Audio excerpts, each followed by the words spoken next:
Welcome back to another episode of the Soul Aligned Network's private podcast. I am Criss Madrigal, and today's conversation is going to be unlike one that we've had before. I am joined by 𝗖𝗿𝗶𝘀𝗀. She is one of our featured guest experts who's also a healer turned soul protector and exorcist whose work bridges the angelic realm with deep energetic liberation. And Ellie specializes in transforming heavy, stagnant energy and clearing lifetimes of interference that traditional healing work often can't reach. Oh, I'm excited to have this conversation. They also call her the spark finder for a reason. She helps people find their light when they can't feel it anymore. Oh, I felt that right there. So, Ellie, welcome. I'm so grateful to have you here. Thank you so much. I'm very happy to be here. I'm so excited to talk. Yeah, well, I'm actually excited about this conversation because it's a topic that it's not often talked about. But before we kind of really go into the depths of, what you'll be sharing today, why don't Yeah. you tell us a little bit about what led you to the work that you do today? So I have a lot of skills and I have a lot of certifications and I have been a lifelong learner. And I was sitting down one day and I was trying to implement this stuff. I was trying to do the things. I was trying to get myself out there and really help and I really wanted to impact the world. And I could not do the work. I just sat there and I stared at my computer screen, and sometimes it would be like just this really heavy burden on my shoulders, and I would have to I would crawl onto my office floor and take a nap. And I finally got to the point where I had been partnered with another healer for a while. I'd been working on myself for a long time on these things, like what are my blocks, what are my struggles, etc. And it finally got to a point where I was like, nothing's shifting. Like, why isn't this shifting for me? What's wrong with me? Why am I not succeeding? Maybe this isn't meant for me, kind of going down that rabbit hole and struggling with depression and struggling with, recognizing myself in the mirror. And I did have my friend, my partner in energy healing tell me, she's like, I really think you need to chat with this lady who does exorcism. And I was like, what? That's not real. But I went and talked to her anyway. She's a good friend of mine. She's now become my mentor and my teacher because she validated for me there's stagnant, dark energy here that's intentionally blocking you from putting yourself out there. That's intentionally blocking your light, that's causing this interference, that's preventing you from doing the homework per se, right? Like doing the work, doing the things. And so she was like, this is there. I was like, yes, absolutely. That resonated so deeply with me. And she was like, and you're meant to do this yourself. And I was like, sign me up, let's do it. So, so I actually worked on learning it while she worked on clearing the energy from me. And that's where I'm here now, where implementation now is so much easier. The bouts of like depression for me have gone away. The little proverbial devil on the shoulder that whispers all the like negative thinking.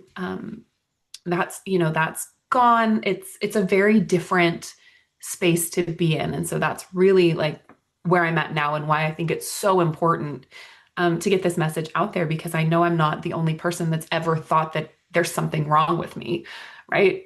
Nothing's working. That must be something I've done wrong. And that just happens to be part of that little voice in our heads. Yeah, Yeah. I'm so happy you're bringing this up because I think it's so often happens to people. Mhm. And I say that, and I'm trying to kind of be careful with the words that I say because I know people can misunderstand me, but it's so common, and people, I can think of so many people in my life where it's like uh, something, I don't know what it is, but something is blocking me. Something is interfering with my ability to be happy. And it's so many times it leads to like depression because you're trying to get to the bottom of it and you just really cannot. Mhm. Yeah. And I'm glad that we're going to have this conversation Mhm. to explore this topic a little bit more. And I would love for you to just really open this up with a little bit of clarity on this whole topic because Yeah. I do think that when people hear the word exorcism, it's often misunderstood or dramatized or avoided entirely. And I can tell you, I'm one of those, which is Yeah. why I'm like completely embracing this because I know there's more to it. But Mhm. my version of it, and when I've heard this word, is like you've said, it's more of like Hollywood drama. It's the movies, it's Mhm. this, it's like the Yeah. intensity of it. And if I'm Mhm. honest with you, like my husband loves scary movies. Anything to Yeah. do with any of that, he loves it. I cannot Mhm. handling it. Just the sounds, everything, it really alters my nervous system. And so I've Yeah. avoided anything that has to do with exorcism, scary, and any of that. Yep. But I know that it's beyond that, right? So Mhm. can you just kind of help us, or just kind of clarify, walk us through how you identify when a client is struggling with like habit or something, and just Mhm. when to bring this into practice. Yeah. Um, well, first of all, I totally felt the exact same way. Like the word exorcist, thinking about needing it, right? Like it drew up a lot of stuff for me. Um, just I was raised really, really religious, but we didn't talk about ghosts or spirits or anything like that because that was considered very satanic, which is funny because we also didn't talk about like demons or things like that. Um, and so now in my spiritual journey outside of traditional religion, coming into exorcism was like, oh, that's not real. That's not something I've ever heard about. That's not real. But again, when I looked at the things of like, hey, these are some things that can show that you have some of this energy on you. I was like, oh, well, that's me. That's me. That's me. That's me.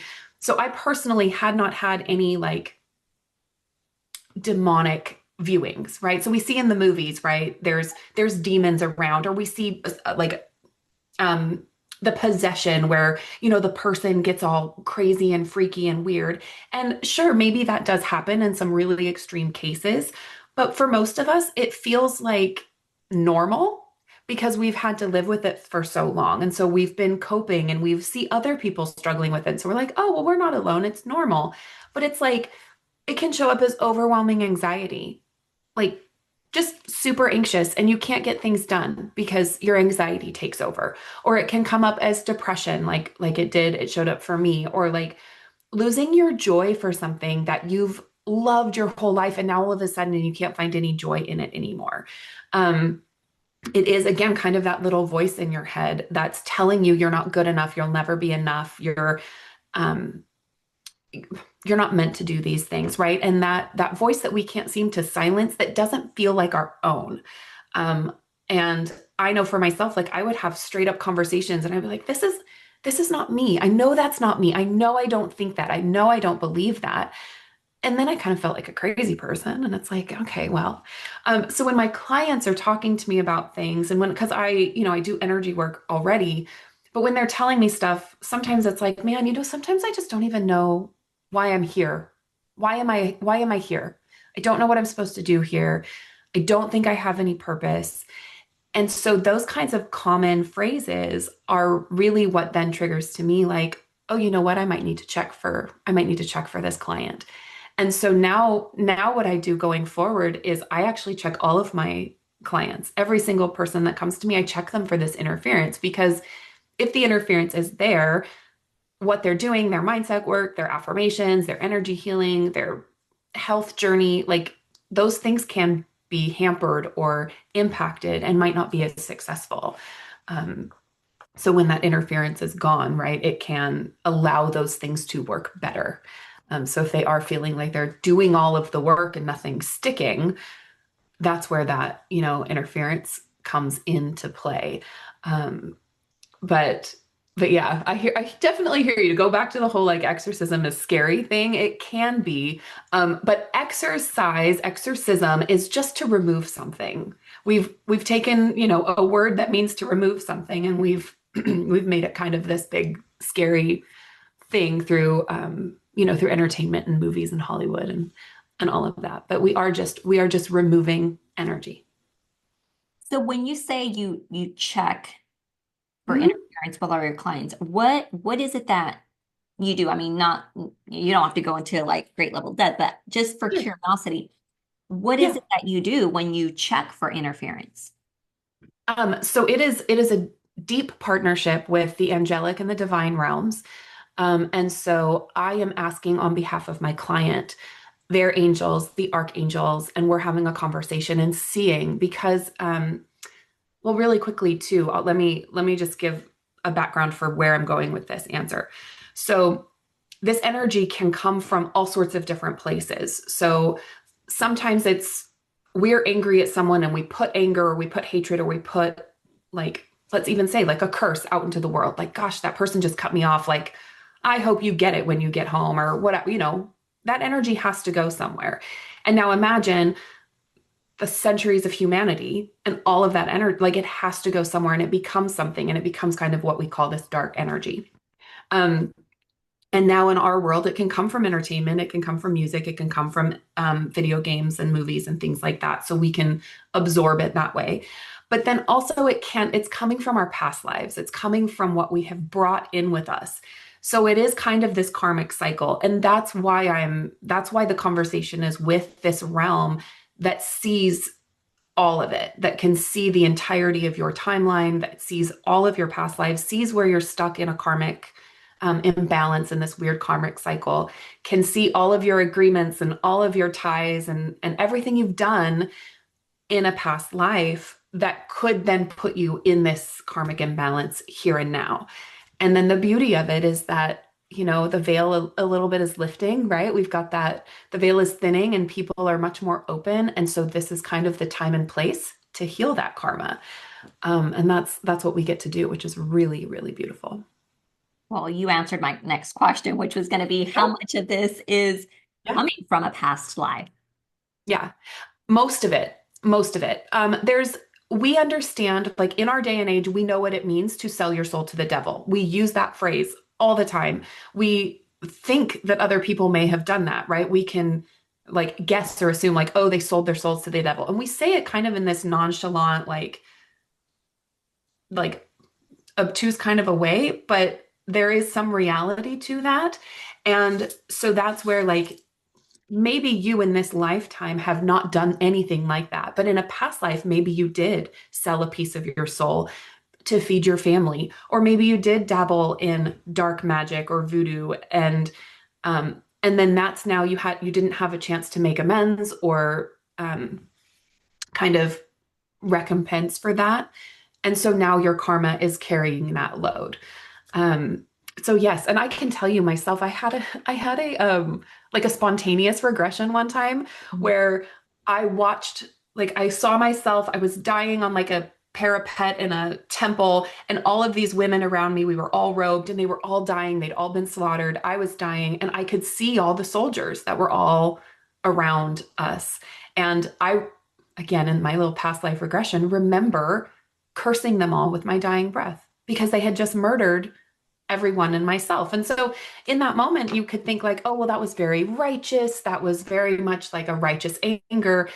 But lo and behold, I have to come back and that comes into my karmic cycle. Yeah. Oh, wow. Um, yeah. So that's It- kind of, that Just, can be one way. Yeah. yeah, But yeah. I would say most of it is coming from our past life. Now, with your clients, I mean, Mhm. obviously they're fully in agreement with you doing this. I mean, this is something you do Mhm. along with them, right? Because you're tapping into this angelic realm. Now, are Mhm. they like, is it kind of like a past life regression that you do with them in that moment? So with the just the reading, just to see if that energy is there, really that moment for them is more just validation. Like it just gives them an explanation for why they're feeling the way they feel. Like why are they feeling so stuck? Why do they feel like it's only them that things don't work for, right? Hmm. Um, why are they so stuck with implementation? Oh, there must be something wrong with them, yada yada. The healing itself is actually a very private, very um, personalized thing that's done with their angels. So the actual sessions themselves, the clients aren't there because it's a silent, like a silent, quiet session. So I have conversations, right? I let my clients know, like, hey, we did your healing today. You know, this is what the angels did and found. So we obviously have a discussion. But it is not like there's no laying on of hands. There's no like, I release you, you are free. Yeah. Like again, we see it in the movies or we hear it from different things where there's like this big like I don't know, like a bodily freak out. Yeah. And it really isn't like that. Mhm. So I Yeah. know you also work with clients who have lost kind of that connection with their inner voice. Now, Yes. how does your role as a protector facilitate that, I guess you could say that reunion back with that inner voice? Yeah. So I like to call it the spark, right? We're finding that spark. That really did stem from my own self looking in the mirror, and my eyes had no sparkle. They were just dead eyes. I didn't recognize my face. It was a very out of body experience, really. I was like, who is this person? And I was in what I would call a depressive state at the time. So it was kind of this like, where did I go? Where is that bright, bubbly, fun, like outgoing person? Where did she go? And I remember when again doing this work, and part of it is soul restoration, right? That's the soul protection. We are restoring your soul back to its entirety and to its sovereignty.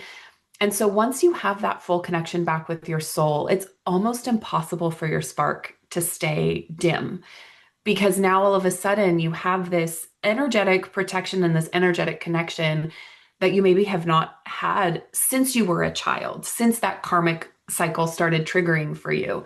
And it it awakens that like truth and knowing and that passion for whatever it might be. And sometimes it's very different than where you thought you were going to go.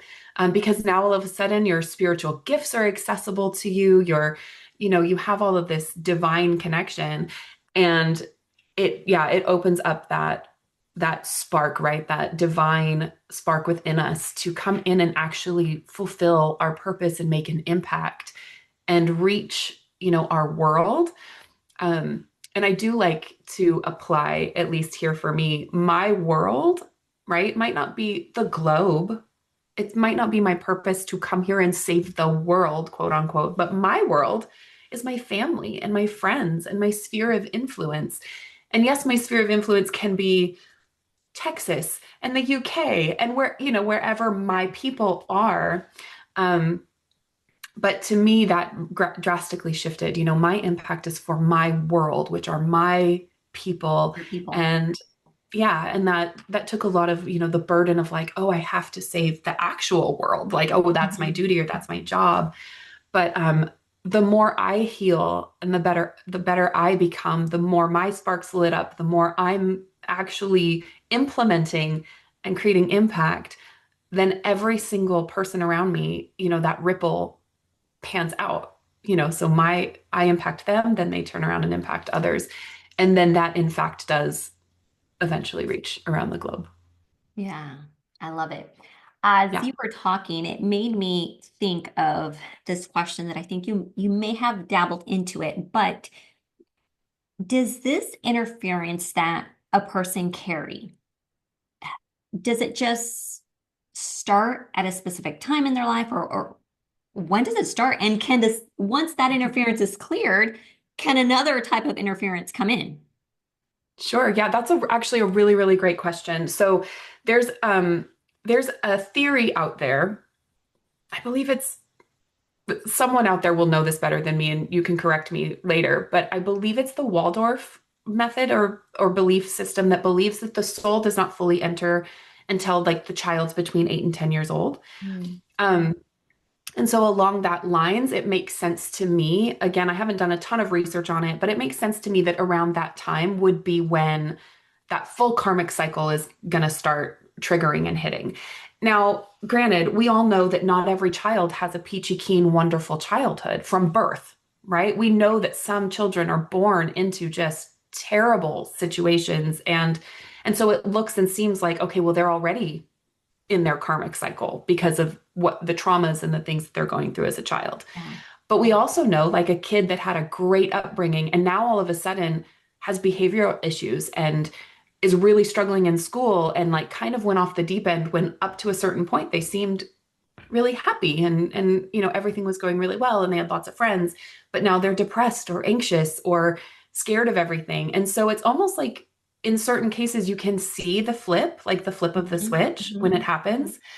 Um, and then other times we come across what's a tripwire for us, a tripwire that is meant to trigger now a succession of events that are put there in place to stop you from going any further. So let's say you want to become a healer and you go to take the steps to become a healer, and now all of a sudden your health is failing, your family's falling apart, you've you got scammed by some internet scammer and you lost all your money, right? Like it's like the shit hit the proverbial fan, right? Like everything seems to go wrong. That's kind of what we call like a tripwire. You tripped something up that now has caused a succession of things to happen. And then now all of a sudden you're coping because that energy is still there. The energy doesn't go away, but now you're just coping with this new level of interference. And so you can have multiple tripwires, like you can come across those multiple times. So let's say you cope really, really well. You're like, okay, I'm still going to do it. I'm going to do everything I can. And you come to the next iteration, you can do another tripwire and then it can kind of thing it like it can kind of trigger again, right? You have new things that now are causing interference. So I And do that believe is like, because, oh, and go is ahead. that because the interference has not been removed? Correct. Yes, Okay. the interference has Gotcha. not been removed. So now to answer that second part of that question, once this energetic interference, like once we clear you from all of the contracts and agreements and all of this karmic debt, we get the karma balanced and all of that, you are fully sovereign, you have full aura protection, all your spiritual gifts are restored. You are basically impenetrable. Like you cannot unless we have free will. So Right. unless you decide I am going to go and now hire someone to place a curse on someone else for me, or I am going to go partner with someone so that we can be nefarious and send out negative energy, or I'm going to get a group together and we're all going to curse someone together. We're going to send bad energy to them. So you still can absolutely make conscious decisions. But the impact of what you brought with you into this life, that's fully gone. That is completely gone. And it cannot, we talk about it as a target. I don't think I mentioned this yet. So we talk about it as a target. You might have like a big targeted bullseye on your back. And that's one of the very first things that we do is we take the target, we get the target away. It's like plugging the leak, right? If we have a boat and Hmm. it's sinking, like we can do all the scooping of the water that we want, but until that leak is actually plugged, the boat's still going to fill with water and it's still going to Hmm. sink. And that's kind of how I view the target. Like if the target is there, you still have a leak. Like you're just going to keep getting hit and bumped. Like they have permission, they can mess with you. And so once that target's gone, now we can actually effectively clear out all the water in this sinking ship and bring it back to buoyancy, and you will no longer sink. Okay, now you made me think of something else. Oh, yeah, I love it. So, is there other ways besides, the work that you do that people can Mhm, fear this interference? And what's coming to mind is mhm, like people that have experienced plant medicine, right? yeah. Mhm, And that believe that during their experience, during their journey, they mhm, were able to release maybe some of that darkness. Or is that mhm. completely different? Are we kind of talking about similar type of interference that are released, or it's just a completely different topic? Again, really, really great question. Because I do believe that there are multitudes of ways for us to heal.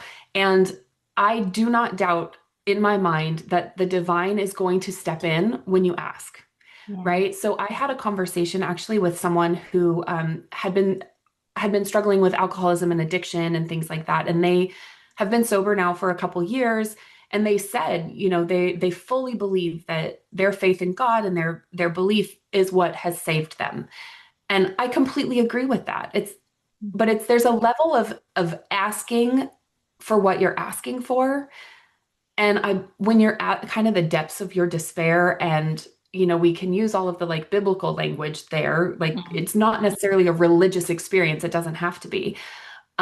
Whether you call it God, whether you call it divine, whether you call it source, I do not believe that if you ask, they will say no, right? Yeah. But Yeah. again, right?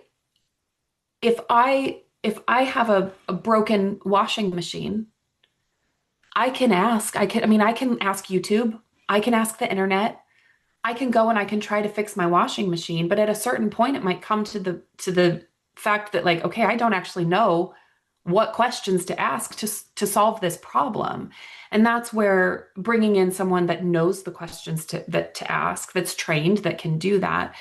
Um, but again, I do not believe that you will ever be left stranded if you are asking for help, but sometimes we just don't know which questions to ask. We just don't know what we're asking for. So there's a level of knowledge that might make a difference. But no, I think that healing can come in all shapes and forms. And so by all means ask. But if you feel like you've been asking and you feel like you just keep hitting a wall and nothing is changing, that's when you might need to, bring in the repairman. Yeah. I love how you Mhm. just put it there. And it's not knowing what questions to ask Yeah. because you don't know what is interfering. You just know something Right. is blocking you. I love it. Yeah, absolutely. And part of the interference as well is going to prevent you from even knowing, like, it's kind of this vicious cycle, right? Like, if you have interference, they're going to mess with the questions. They're going to mess with your capacity to even understand, like, oh, what should I be asking? Or what do I even know? Um, because if it is meant to interfere, like if you're here in this karmic cycle that's meant to interfere with your healing or your growth or your money or your success or your relationships, when you are trying to improve those things, the interference is going to it's going to do what it does. It's going to interfere. So the things that you're doing to improve those aspects of your life might just keep getting blocked, right? You might take a step forward and then take 10 steps back, and then you might take 2 steps forward and then, you might get thrown back again, but it just feels like that never ending cycle of I cannot get ahead. That's really where it can get sticky. Yeah. Okay, so I have to ask you this question because I know you're in the wellness space. And so Hmm.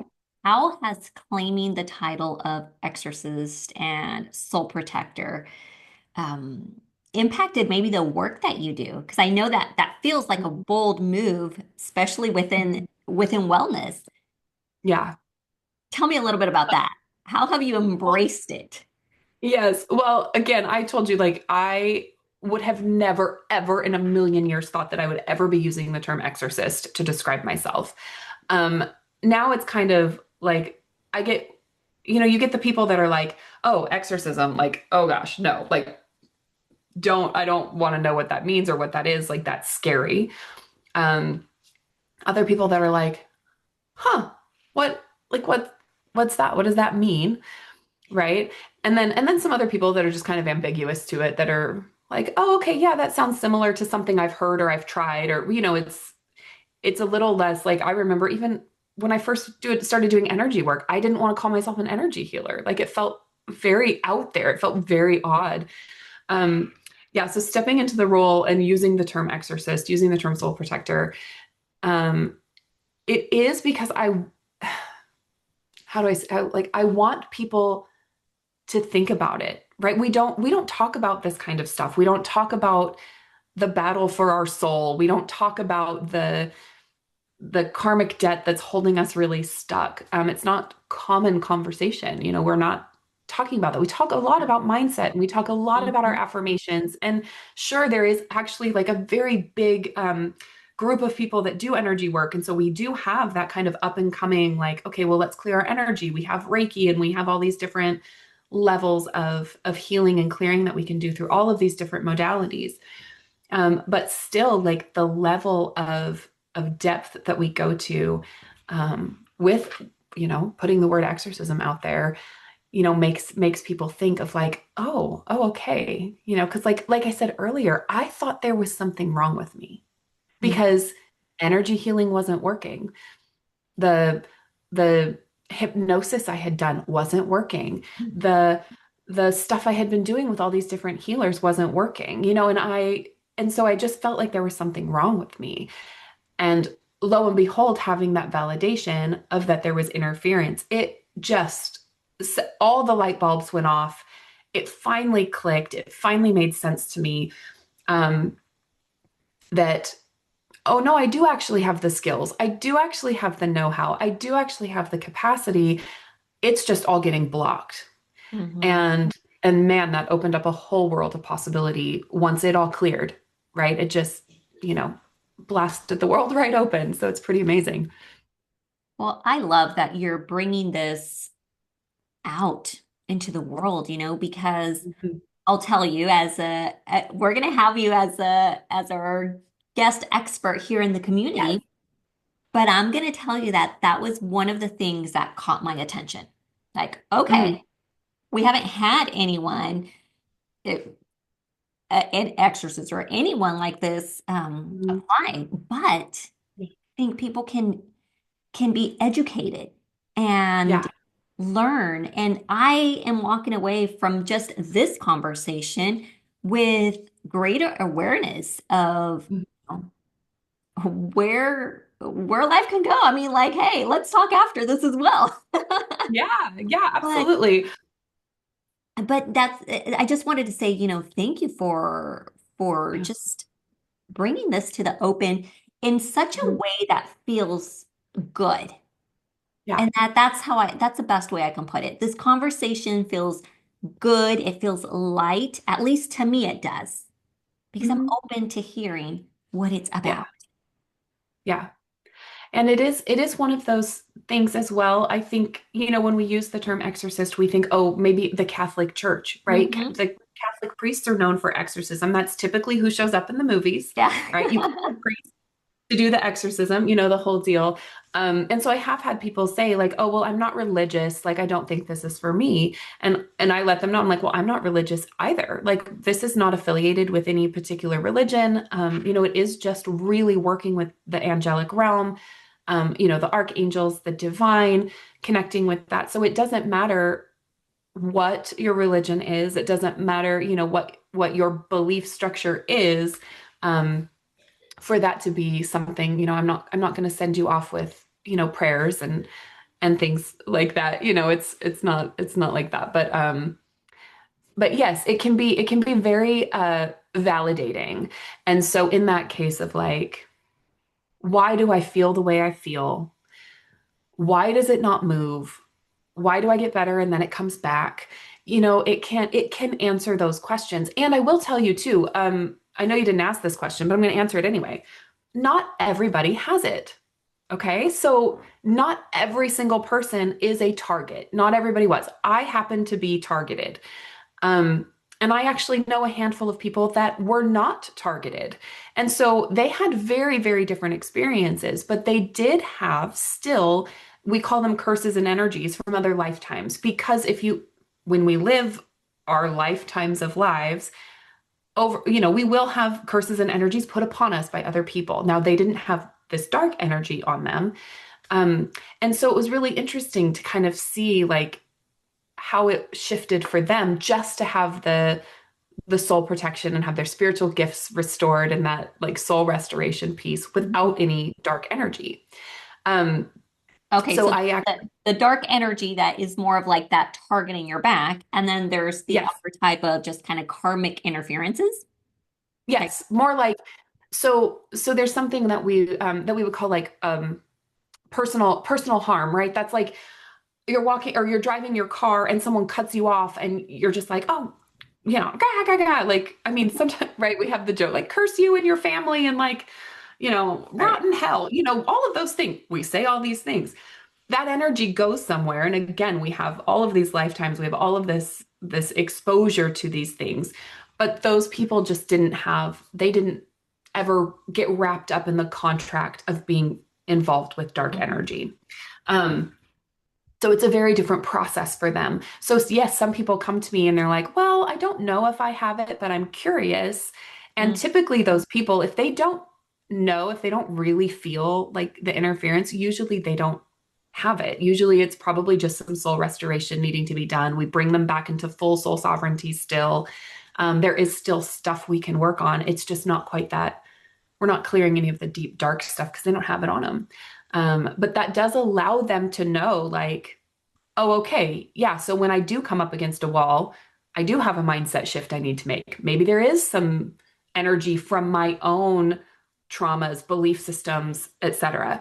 Because we can clear all of this dark energy, right? We can get all of that clear, and you still have work to do. You Right. still have to address your own traumas, your own belief systems, From your this own lifetime.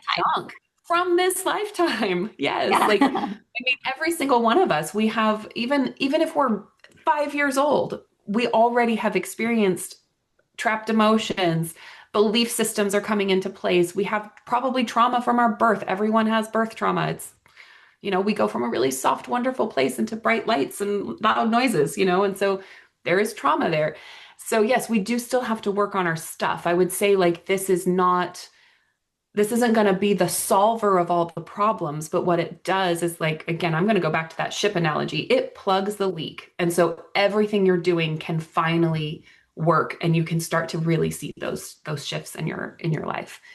Um, I told you I'm a tangent queen. I love to go off on a tangent. Well, that's fine. And I was going to say, this is my last question, I promise, so I don't get you off No, that's all on a right. tangent. No But worries.